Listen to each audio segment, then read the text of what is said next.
Today we start on the epic book of Revelation and look at chapter 1.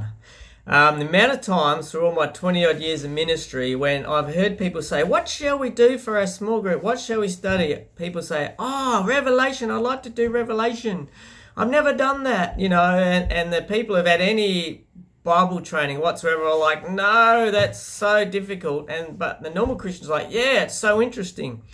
Let's do it. It's such an interesting book. And what is weird, what is scary for us, for the times when it was written, it was normal and it was uplifting. It's a type of literature called apocalyptic, and it's all symbolic, dreams, visions, pictures, numbers, and the idea is that it captures your imagination.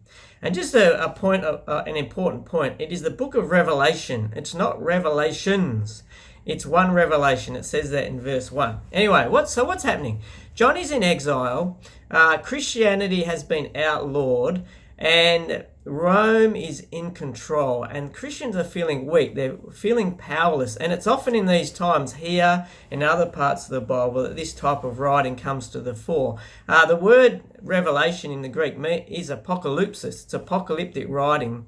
And the whole idea of it is God is in control. He's in control of history. He's in control of time. So an angel comes, God comes to John and says, here's a vision, write it down. Now with books like Revelation, people are looking for the prophecy, and it's certainly there, but end times and predicting are not the purpose. As we say with prophecy, it's more about proclaiming than predicting. It's more about forthtelling than foretelling.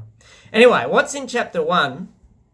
Well, the big feature of chapter 1 is what it says about Jesus. That's sort of the main thing. There's a description there and there's a vision. The description is in verses 5 to 8 and all sorts of things there. Have a read of it yourself. But I love that it says he's the ruler of the kings of the earth.